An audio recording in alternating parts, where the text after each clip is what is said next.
Well, good afternoon, everybody. Give me a moment while I try to clip my microphone somewhere interesting. There we go. Well, just out of the way is more real, not interesting. It is the end of the afternoon. What a day, right? I mean, so many amazing talks that we've heard so far. And I wanted to start out by acknowledging that, yes, I understand that this talk right now is the only thing standing between all of you and drinks. Okay, so I'm going to hopefully keep it light and keep it interesting. And so, yeah, let's begin so that we can end and then go have a drink. So my name is Susan Hura.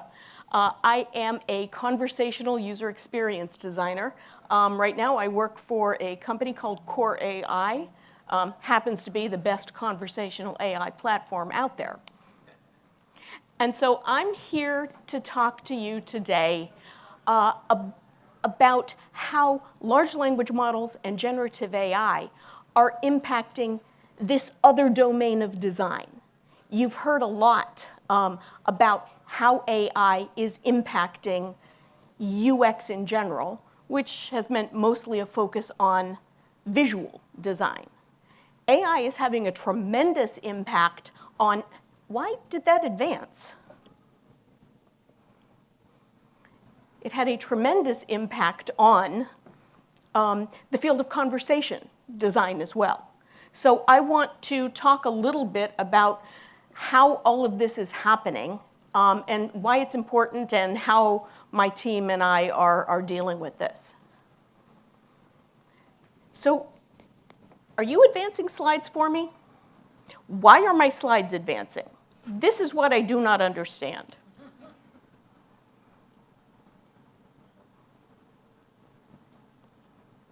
So,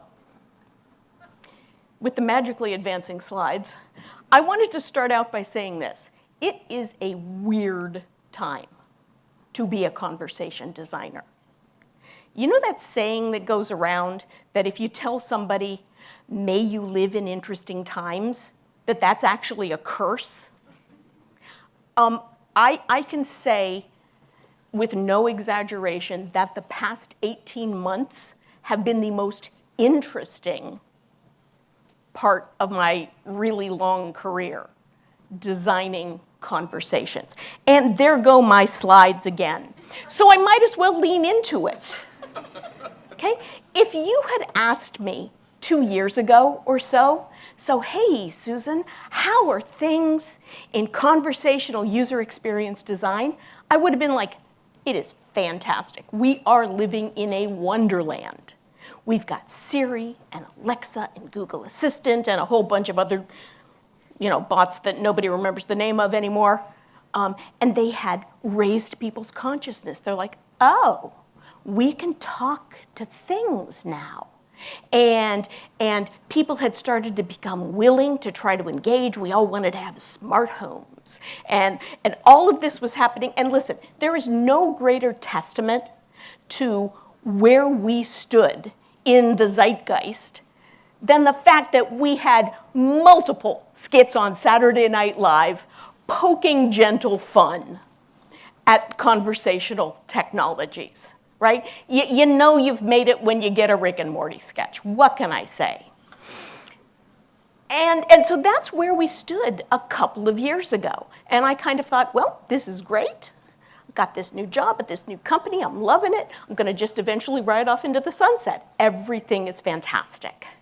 And then along came this little upstart called ChatGPT. Here are the reactions of the conversation design community to ChatGPT in 3 easy steps. Step number 1, aw, bless your heart, isn't that cute? They think they can do my job. Number 2, oh, well, wow, it can do something. Reaction number 3, and If anybody's sensitive, I apologize. Reaction number 3 is, oh shit. And so there is this new technology, and it has completely upended the entire profession that I've been working in for, hate to say it, almost 30 years at this point. And so my goal for the session here today is to talk about what is the state of conversational user experience design in the age of generative AI and large language models. Where do we stand? How can we use these technologies that are here? They are not going away. We can't go back to the Wonderland. And importantly, how do we ensure that we do not lose expertise along the way? So when you think about public reactions to, I don't know what is happening, guys. I swear, it's just 2 big buttons. Even this late in the day, I can handle 2 big buttons. I'm just going to set you down. The reaction right now to generative AI seems to fall into one of 2 camps. Look at this. It's magic. It will make all of our dreams come true. Or, it is the seeds of our destruction, and we as a species will inevitably fall to ChatGPT. There's no middle ground. Except really there is. There is a middle ground, and that's really what I wanted to talk about. So you have to forgive me in advance. I'm about to say something. I've been unable to convince myself to eliminate this sentence from my presentation. We're at a stage right now where a stochastic parrot has eaten my profession. Does anybody know of this whole stochastic parrot debate that happened a few months ago? This is very, very philosophy of language kind of thing. It is important. It is relevant. We'll come back. What the heck? There it is. I don't know what's happening, but I promise I will come back and talk about this very smart lady and the CGI parrot on her shoulder at the end. But again, the goal here is to talk about where we stand today, how to make use of this new technology. So I want to start out by doing a level set in a couple of different ways. One is I want to, as you've heard in a bunch of presentations about AI today, I want to do a level set on what are the various AI technologies that come into play for conversational user experience. And apparently we're going to go to this slide whether I intend to or not, because we're going to start that level set by thinking about the process of how one turn of a spoken conversation works. Okay? One turn is one back and forth in a conversation. Okay? The way that linguists talk about this sequence of events is as the speech chain, not my metaphor. It's the title of a classic linguistics book. It's actually a good read even today. It was written a long time ago, but it's a great book. And we're on to the next slide. The speech chain. Really quickly, what happens, how do we go from a speaker speaking to a listener listening? What are the steps in that process? It comes so naturally to us, we don't tend to break it down, but it's worth doing. Okay? So,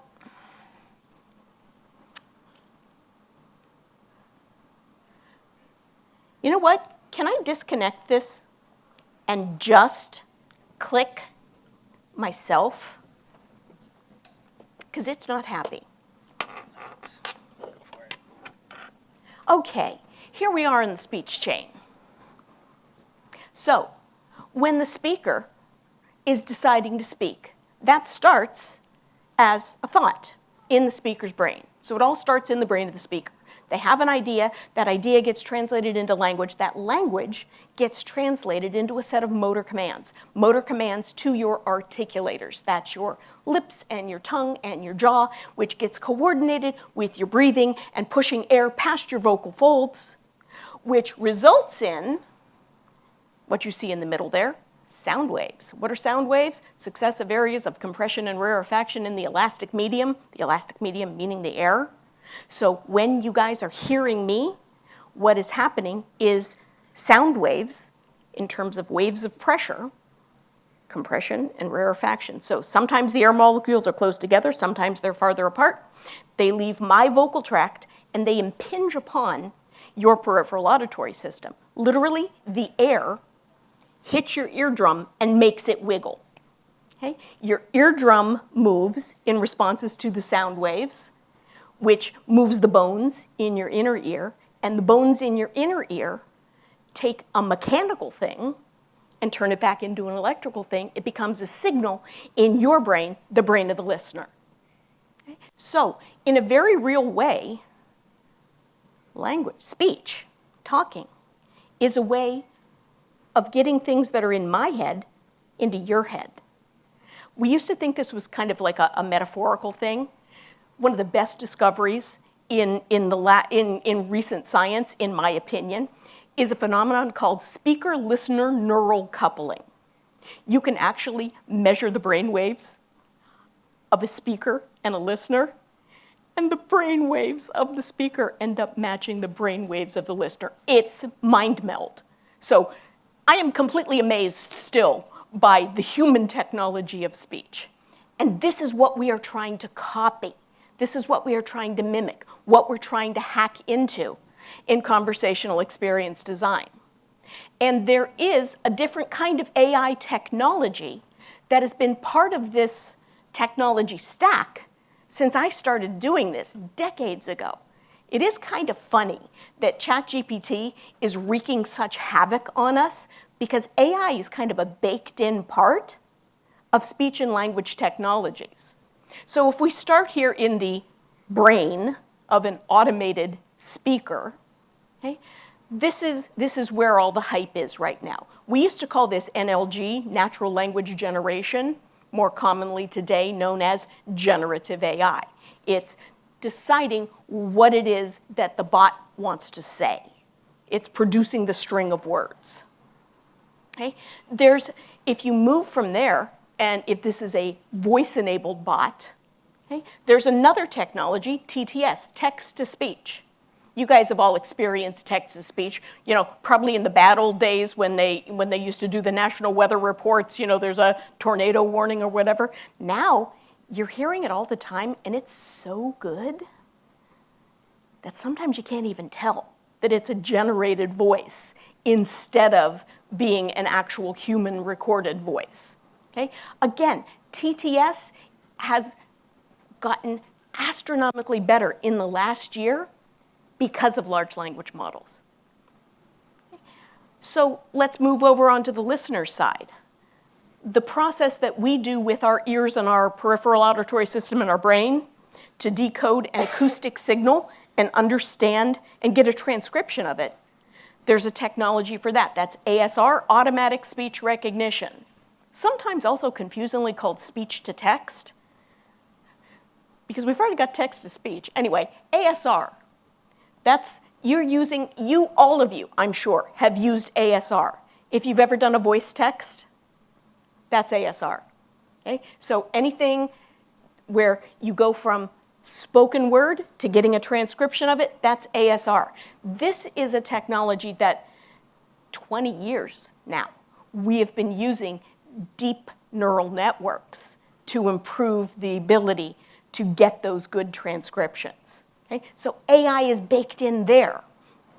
And finally, there's the brain of the listener, and this is where natural language understanding, natural language processing, this is that translation from, well, ASR gives us the string of words. How do we understand what that means? That's NLU. Okay?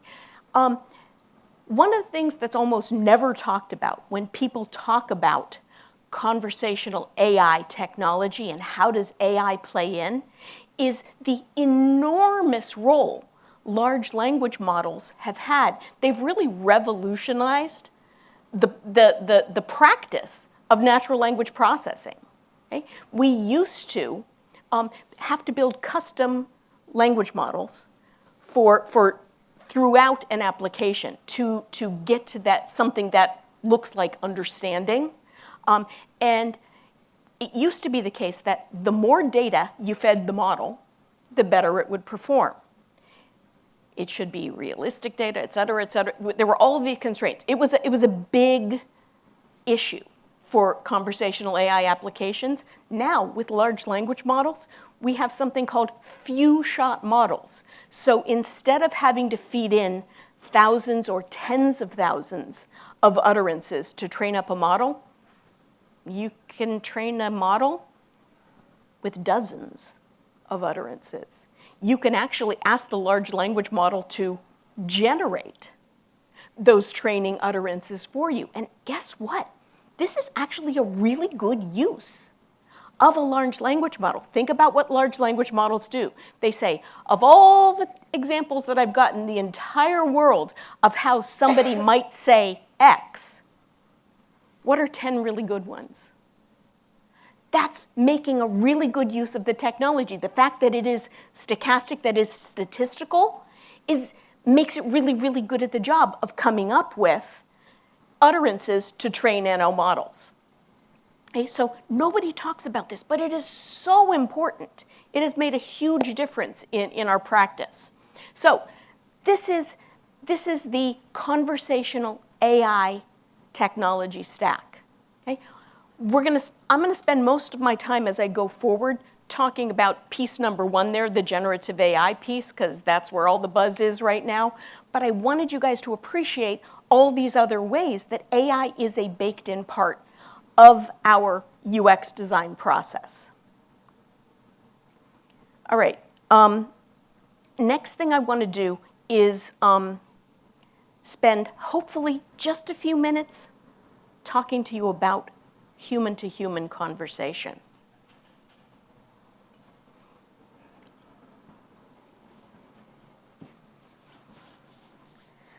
Conversation is a kind of human behavior that psychologists call overlearned. What's an overlearned behavior? It is a behavior that people tend to acquire very early in our life. So we can both walk and produce our first words by about a year of age. Most of us can't remember a time in our lives before we could walk or before we could talk. Okay? So they are behaviors that we acquire early, we acquire automatically without someone teaching us how to do them. And in order to perform these activities, they are just marvelously complex. They are intricate in ways that are completely hidden from us because I'm just walking. There's nothing I have to think about. I don't have to compute anything. I just know I want to walk and I walk in the same way that I just know I want to say something and I talk. But both of these processes are amazingly complex. They are intricate. In order for walking, fluid walking to happen, all of these different muscles need to fire in sequence, one after the other, in a way that is controlled in a very specific sequence. And the exact same thing is true when we think about conversation. But think about this. Walking is a solo activity. I walk all by myself. I'm not in relation to anybody else when I walk. But conversation is what we call a joint activity. We do it in concert.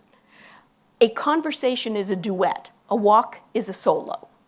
Okay? So conversation is intricate, it's precision timed, it's overlearned, and conversation, moreover, is governed by a set of rules believe it or not, of which we are all largely unconscious until somebody breaks one of the rules. You know who breaks the rules of conversation all the time? Yeah, lots of people do. So that was a nice thing back there. You know who does break the rules of conversation all the time on purpose? Comedians. Half of what makes a joke funny is that they've led us down a certain path and then they break a rule and you go, oh, and it makes us laugh. Okay? But yes, technology. When you're conversing with technology, those feelings that we've all had, right? Of like, that was rude, or what? How could it have thought I said that? Or wait, haven't we already established that we're talking about my checking account? Right? There's all of these ways that it can go off track. So what are we designing for in conversational user experience design? We are designing for one of the most human of behaviors that there is, where there are all kinds of social and relationship and all of these emotional triggers that are part of it. So the stakes are ridiculously high. To give you an idea of what we're aiming for when we're designing conversations, I want to show you a video. And yes, I am going to show you a cute baby video because it's after 4 o'clock in the afternoon and we're almost done, and I'm trying to play on your sympathies and get you to pay attention to me again. But take a look at this video and think about the interaction between the two participants. Well, what does that mean? I don't understand. Well, I think that's a really good point. But exactly what are you trying to say with the handshake? What? What? Well, I know, but what is exactly you're trying to say? Oh, I get it. Okay. Well, that makes a lot more sense. Okay, adorable. Yes, stipulated. Were both people in that interaction using language? Yes. Using language. I'm asking my friend, the former speech-language pathologist. Yeah, so the man was using language, right? We all could hear and understand the words that he was saying. The baby wasn't using language, but she was having a conversation, wasn't she? Okay? The most important elements of conversation are not tied to language. Conversation is a back and forth. It's a turn-taking where first you talk and I listen, then I talk and you listen. And it goes back and forth. You have to reflect each other. Did you notice how when the baby put her hands down, he put his hands down and then she, so you copy each other. There's a way that you are in relationship in a conversation. This is how high the stakes are. This person is in diapers and is a master of things that the technology is not. Okay? Keep it in mind. It's really, really important. Hello, I want to advance. Oh, come on. So, when you get it right, what's at stake? One thing, it's trust. If you play by the rules of conversation, the parties trust each other. Why is it so important to get conversation design right? Because if you don't, rather than being able to use language in order to solve a problem in their real life, what we're doing is we're forcing users to think about the mechanics of how do I have to talk to this computer, right? Rather than saying, I'm just having a conversation, and I use conversation to get information or to accomplish tasks. Okay? So that's why it is so important that we ensure that all of these automated conversations play by the rules. Let's finally get back to AI. What are we, my team, doing with AI in our design practice? I've already talked about all of the ways that AI, and especially large language models, are impacting our natural language processing practice. Okay? But we're also using it in a number of ways on the design side.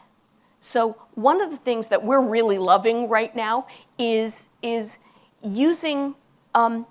playing to the strengths of generative AI models. What they're great at is synthesizing huge amounts of information. So we use large language models to help us analyze large chunks of data.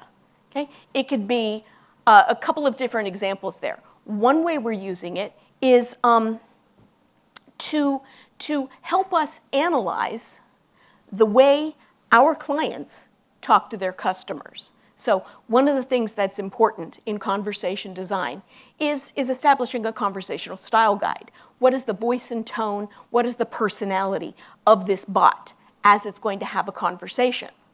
Okay? When we're dealing with a very mature organization, they'll say, oh yes, here are our UX writing guidelines, here's our voice and tone guide, go. In those cases, it's super easy. Guess what? Not every customer is mature. And they're like, whoa, what do you mean? We just have a website. And so what we've done is some clever prompt engineering, and we can point it at your website because websites have words on them. So that's one way you're already talking to your customers. And we have it analyze it and pull out for us some of the elements that are really important in building a conversational style guide. So we look for voice and tone. We analyze power dynamics, right? Who's in charge, who's in control in these conversations. We look for personality characteristics, right? Does this organization talk to their customers like a friend or like an advisor? Okay? So we've got an automated way that we're using large language models to do the analysis, and then Gen AI, they produce a document that is our starting point for building out our conversational style guide. We love using it, of course, to analyze unstructured user research results. You love the open-ended question in user research because that's when you find out things that you didn't know to ask for. But unstructured data, it takes a long time to analyze, to categorize, to summarize. Guess who's really good at analyzing and categorizing and summarizing? It's a large language model. So again, we've basically done a little do-it-yourself version of the same kinds of analysis tools for usability results that you can get with any of the big companies, who offer online testing platforms. So we love it for that. We also have been experimenting with using generative AI to give us raw materials at design time. Here's what I mean. The first deliverable for conversation design is very often a sample dialogue. It looks like a script to a play. Bot says this, user says this. Bot says this, user says this. The beauty of a sample dialogue, as opposed to any other kind of deliverable, is it keeps you laser focused on what the experience is that end user is going to have in this conversation. Okay? And it is worthwhile, as an exercise, for the designer to produce a set of sample dialogues. But once you get over a small handful of them, it becomes a little bit of a maintenance nightmare and really kind of tedious. Like, well, here's what happens if they have just a checking account. Here's how it would differ if they had a checking and savings. Oh, no, wait. Here's how it would be if they had a checking account and a loan, but no savings. And you want to work through all of those possibilities, of course, but no, I don't want to write you 5,000 sample dialogues, okay? What you can do is you can use the context window for a large language model, and you could say, hey, ingest these sample dialogues that I myself, the designer, have created, and produce another for this slightly different situation. Okay? So you can feed it in a good model and say, do me another one with this little twist instead. Okay? We're still playing around with that where it's not 100% successful, but again, I very deliberately categorize this as raw materials. Okay? You absolutely need to go and evaluate everything that is produced by Gen AI. And I put a box around these because these are the things that we are doing at design time. These are really quite low risk. There's a big benefit to using it. It makes us more efficient. It helps us do our jobs better and faster. Okay? The rest of these things, the rest of these ways that we are starting to use generative AI are actually all at runtime. So as the bot is actually having interactions with end users, we are using Gen AI to allow flexibility in entity collection. Here's what that means to people who are not conversational AI guys. Let's say you're building a bot that takes restaurant reservations. You need to get several pieces of information from a user about that reservation. So you need to know their name and what day they want to come in and what time they want to come in and how many people are in the party and, oh, do they have any special requests, like I want to sit on the patio. Okay?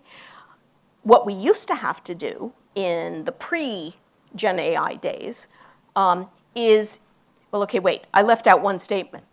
What you want from a UX perspective is to allow the user to give you any or none or all of those pieces of information in whatever way they choose.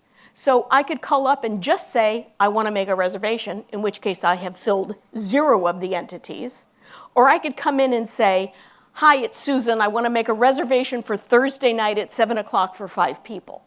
Okay? And I want to let the user choose to give us any or all or some, and then have the bot come back and fill in the gaps. What this used to mean was writing this spaghetti logic that says, well, what if they started out by giving me the day, but they didn't tell me what time, and they didn't tell me how many people? Or wait, maybe they told me what time they want to come in, but they didn't tell me what day, and they did tell me how many people. So you end up writing this crazy spaghetti logic, and it's doable. You can make it happen. But even for something as simple as, I need these 4 pieces of information, it could just be this massively complex set of code, which is almost hardly worth it. What you can do now, though, is build an AI node and say, there are these 5 things that I need about a restaurant reservation. Once you know what they want to make a reservation, there are these 4 things, those are required. There's this other one, special request, that's optional. Go. And rather than it being a giant mass of spaghetti logic, it's a single state. It sort of says, get the reservation details. It's a beautiful thing. We love this. There's also ways, and actually, can somebody give me a time check? Because that's one thing that I have lost here. 4:34. Thank you. I will be wrapping it up soon. There are ways to use generative AI to better handle procedural elements of conversation. That's things like, could you hang on a second? Could you repeat that? Wait, why do you need my social? Things like that. Yes, you can build it one-off, but with the right model, you don't have to build these things as a one-off. Okay? The last 2 are things for which it's really not possible to do this well without a generative AI solution. And so this is where we are really reaching forward. Okay? So conversational AI has long relied on FAQs, in the same way that websites rely on FAQs. Okay? I hate FAQs. I don't think they help anybody. I think they're a cop-out. It's basically saying, I know the general category of the thing you're asking about, and here's a whole load of information. You go find your answer. Okay? What you can actually do with Gen AI is you can train up a bot and say, this is all the information that I want you to draw your answers from. Okay?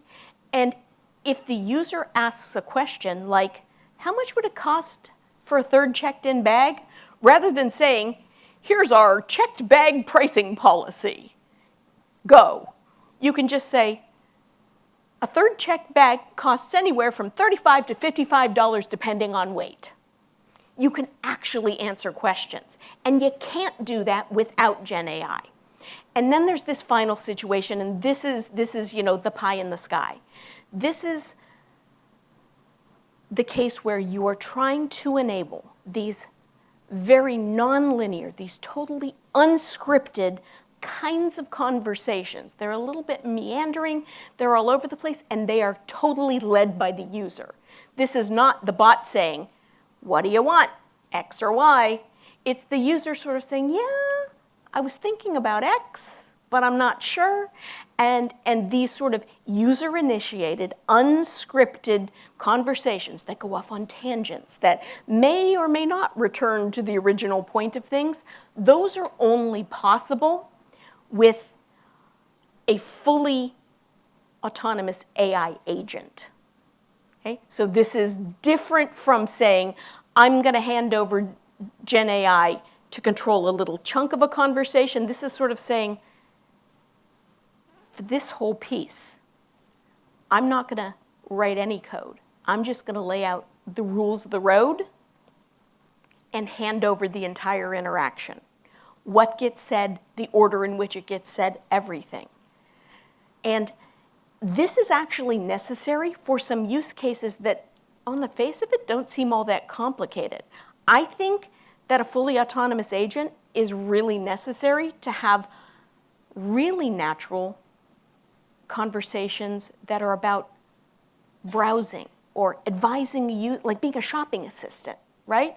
I need a new TV. Like, what's OLED? What is max boost? What? So to be able to enable those kinds of conversations, you need an agent. The other case that seems trivial, but that is really, really hard, is food ordering. Philip knows this story. We worked on our share of food ordering bots. It's way harder than you think because these conversations are exactly like this says. They are unscripted, they're nonlinear, and the user changes their minds, they back up, they go forward, they skip steps. So it's a big deal. This is the next generation of things. And when we're thinking about risk, okay, using Gen AI at design time is kind of a no-brainer. Using it at runtime, depending on how much of it you're handing over to the Gen AI, you're taking on more and more and more risk. Okay?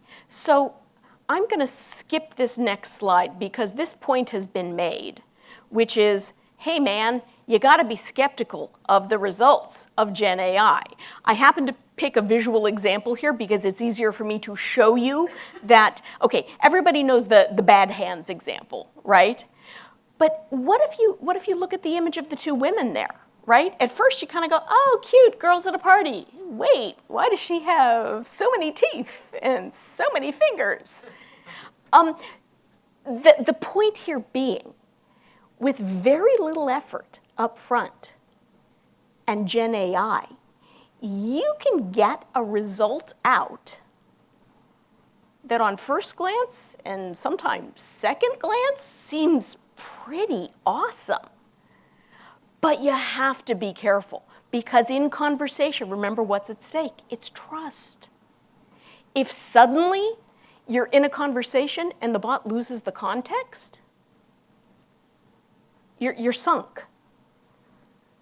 And so what do we need to do here? Here's some basic rules. You've heard about prompt engineering. You know who should not do prompt engineering on their own? Engineers. Okay? What we have discovered, we're building, we're evolving our practice of prompt engineering, and the things that we have learned is you need to tell the bot, who are you? What is your role in the conversation that you're about to have with an end user? What are your personality characteristics? What is the power balance between you and the user you're talking to? So there's a ton of stuff that you need to establish, and guess who doesn't know or pay attention to that stuff? Engineers, right? We need to do this part of the work. Okay? I've already made the point about the vast need to evaluate anything that's generated. And then there's this, I'm going to give you this nebulous thing, establish guardrails. Nobody really knows what they mean by guardrails for generative AI. It's basically like, hey man, try to prevent your conversations from going off into la la land.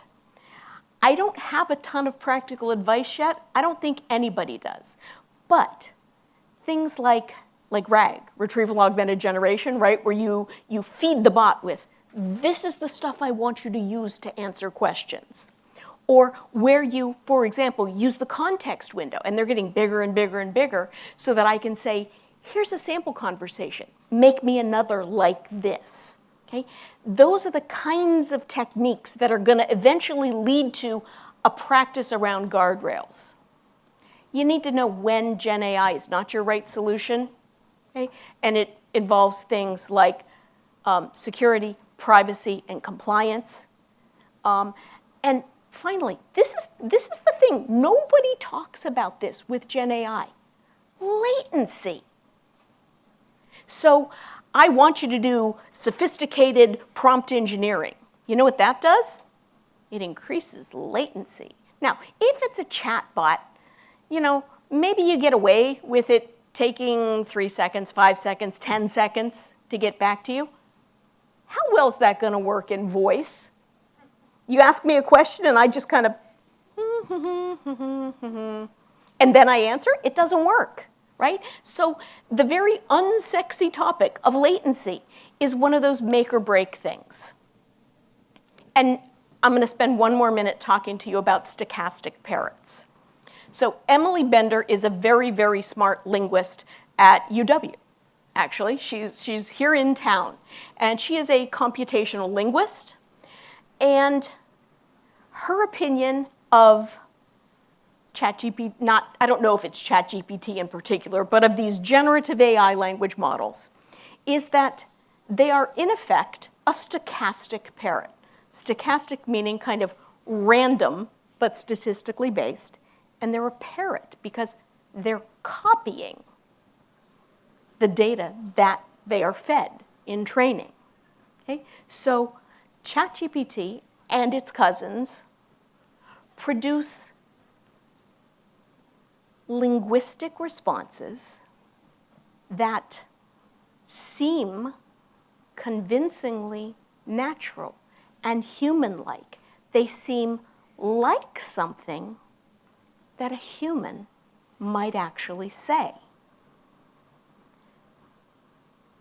But there's no true understanding there. There's no true understanding. What large language models understand is relationships between words. So they understand that dog is related to cat, is related to pet, is related to animal, is related to, and that allows it to produce responses that look like it understands the real world. But it doesn't. It's all based on association. Okay? So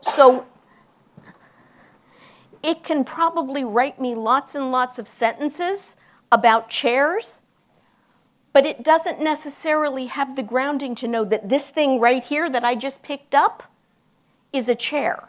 Now, yes, of course, you can train it up with a picture of a chair, but there's a difference between knowing associations between words and images and having that real-world grounding of what chair means, what chair represents in the real world. what this means. Why is this important? When large language models fail, they fail in ways that do not make intuitive sense to us as humans. Why would it fall apart like that? Why would it lose context? Why would it say that? It's something that we can't comprehend because, again, it's just a word predictor. What's the next right word? What's the next right word? What's the next right word? Without real-world grounding. Okay? So I am in the Emily Bender school. I believe that generative AI is a stochastic parrot. Okay? And that there is something different about the way these models understand language and the way that we humans do. Okay? And so philosophy, very philosophical. But I think it has an impact on how we build, how we use these technologies. Because are we trying to convince the world, our users, to talk to these things just like they're a person? What does that mean? Does that mean we are setting up these AI agents as artificial humans? The philosopher Daniel Dennett has got a phrase to describe this, and I can't get it out of my head. They're counterfeit humans, not real humans. And the problem with putting a counterfeit version of a human in front of people is that we can't stop imagining the mind behind the conversation. And do we want to engage in that, of an act that is fundamentally fooling the user? So I'm leaving you with that big thought. Thank you guys for sticking it out. Thank you for your attention.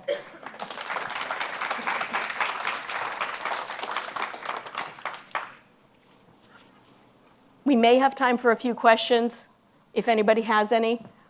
Yes, sir. Yes, thank you so much. Fascinating presentation.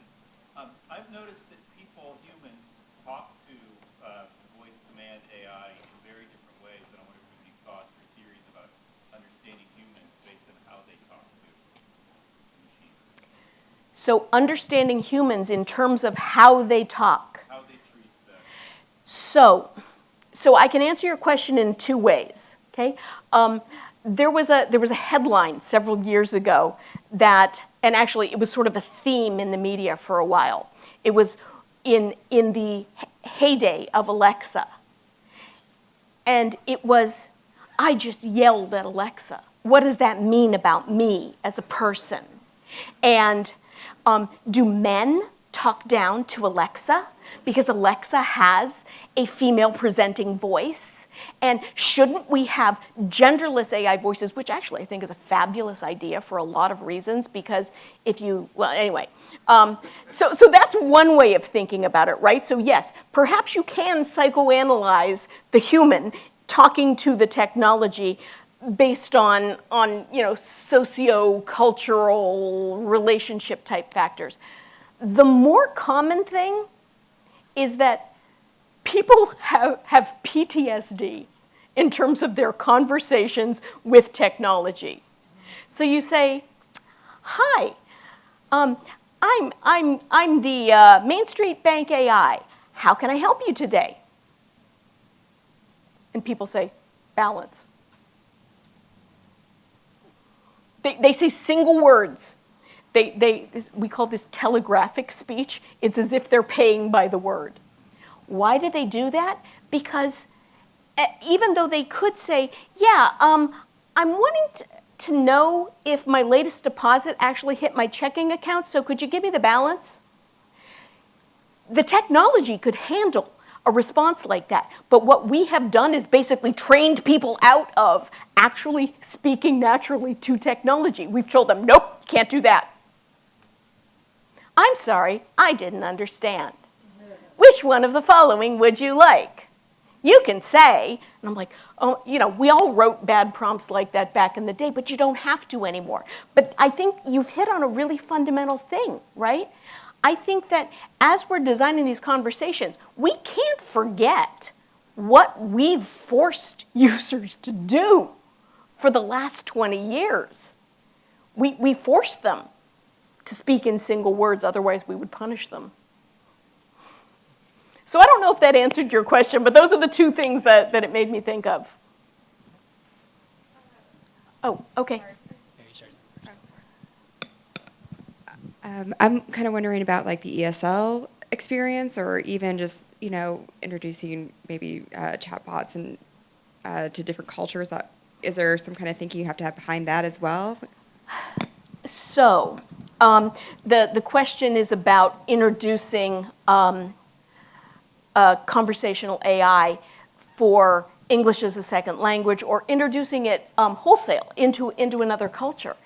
I think that we're in, frankly, kind of a bad state right now, because so in conversation design, we spent a number of years saying, no, you can't just take your bot that you wrote for North American English and translate it and then use it in Spain, or use it in Mexico, or use it in wherever, right? We got to this point eventually where we realized what was needed was truly a cultural translation, not just the word-for-word translation. Well, guess what, friends? Google Translate exists, and it works.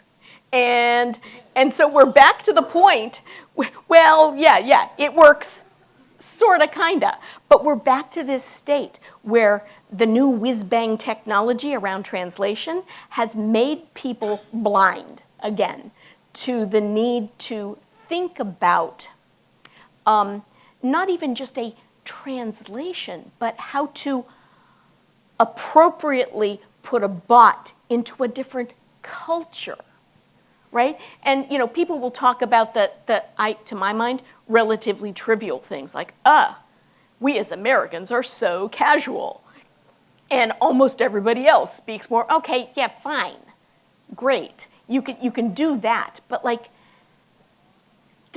do people even talk about the same issues in the same way in another culture?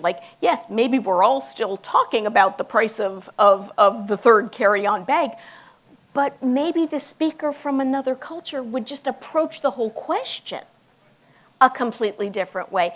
And I think we're losing that right now. I don't think people have that in their sights because it's so easy to translate.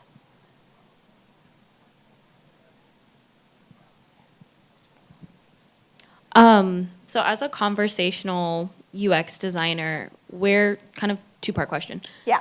Where do you see generative AI working really well, where it seems very natural, counterfeit human-esque? And then B, where would you recommend using it in a way that can be counterfeit human-esque? So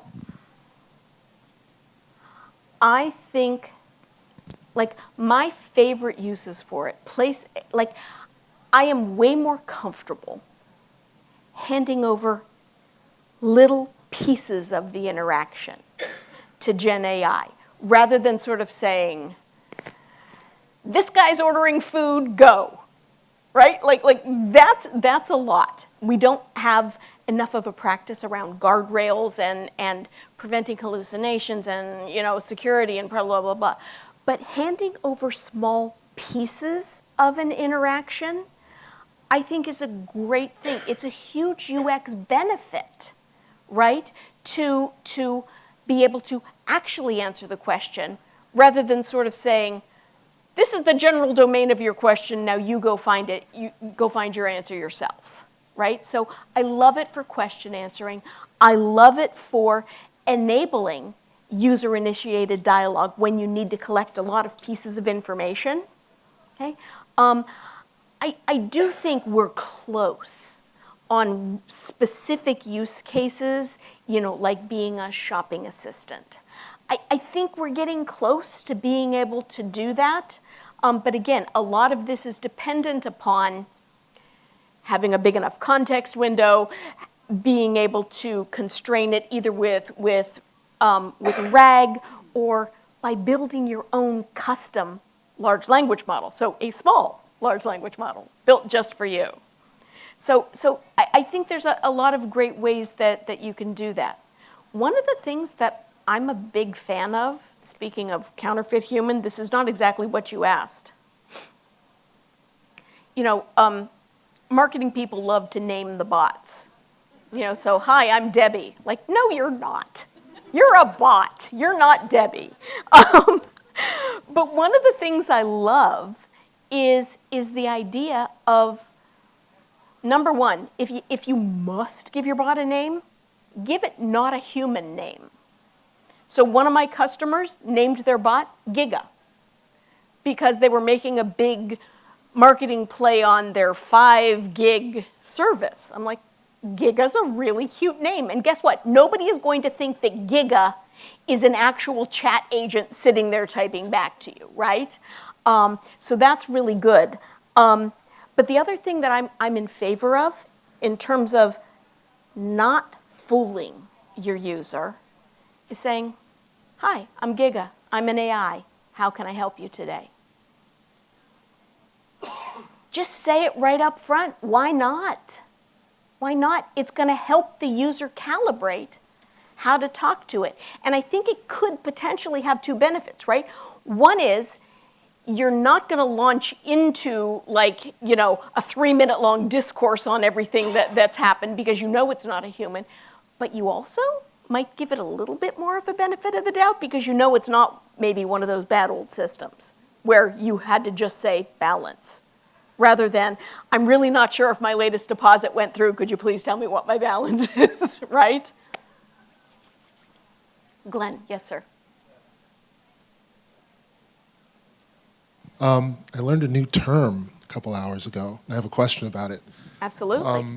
So you touched on a lot of the way I feel about AI, which is, you know, it's what was the word? Stochastic. Stochastic parrot, where what's really happening is it's just kind of regurgitating what it thinks you want to hear. Yep. But it lacks the context to actually understand. Right now, it's a huge deal. Everyone's talking about it. It's the subject of a lot of what's going on even at this event. Yep. And I feel like there's a lot of urgency to put as much responsibility on it as possible. And we did the same thing with Alexa and Google Assistant and Siri. Oh, you can come and, you know, control the world with just your voice.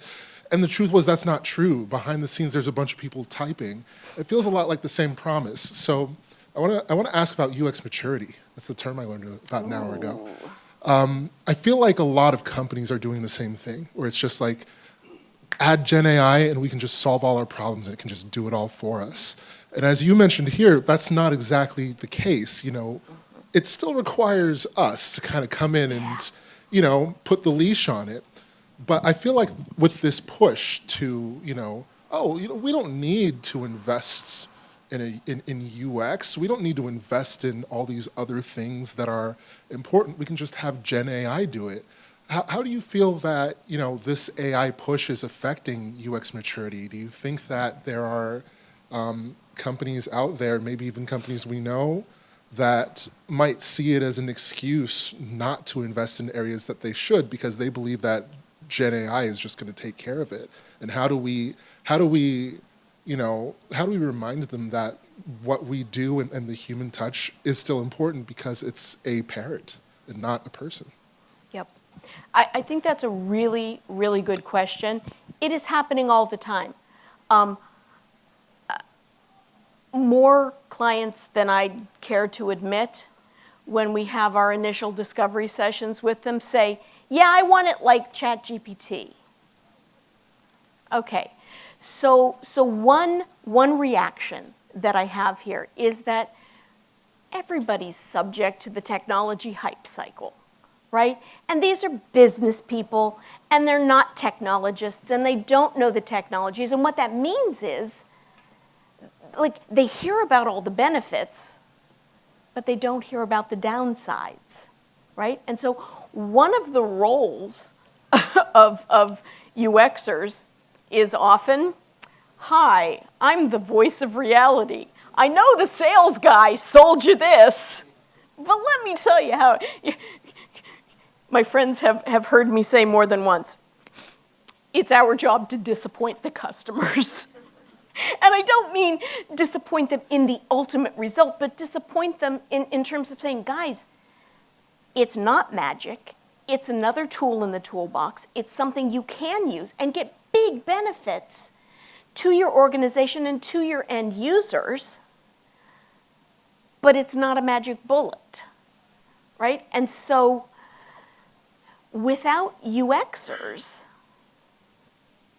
who delivers that news, right? Who's the one who brings them back down to reality?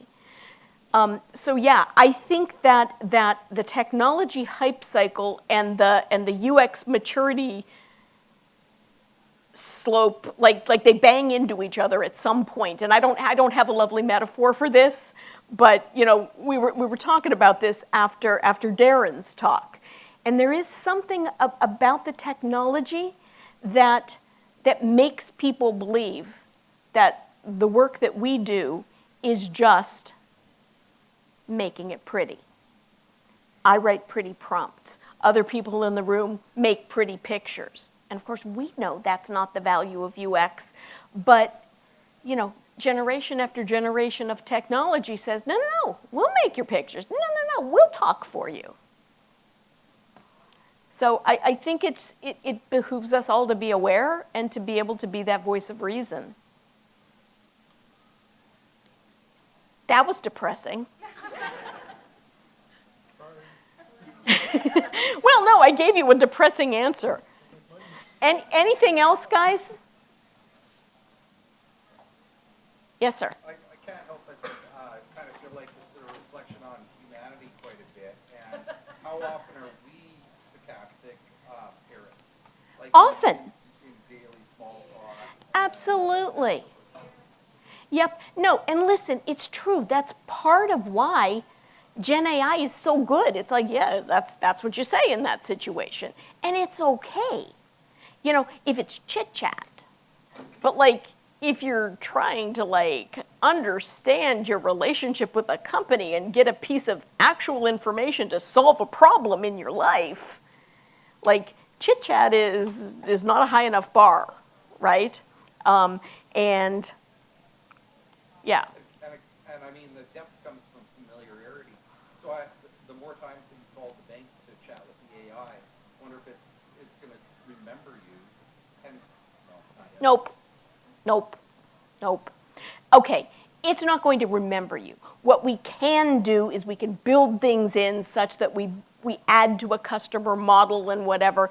But this idea has been around, back me up, conversation design friends, for 20 years of oh, well, if you've called up 3 weeks in a row on a Thursday and you've asked for your transaction history, then next Thursday when you call up, the bot should just assume. And I'm like, no, that's idiotic. How do you know that that's what I'm going to want the next time? Okay, so that's a dumb way of doing it. There are other ways, though, where it's okay, you can build a bot that understands that there are events that are relevant in your relationship with the organization. Not your relationship with the bot, but it's hey man, if you ordered a thing and I know that your order shipped, that's maybe a thing that the bot can, by knowing you, right, offer up to you. You don't have to ask, what's my order status? The bot can proactively say, hey, I noticed that your order shipped. Would you like the details? So, but again, it's not the AI knowing you as a human or as a customer even of the company. It's stuff that we're building in and telling it to pay attention to.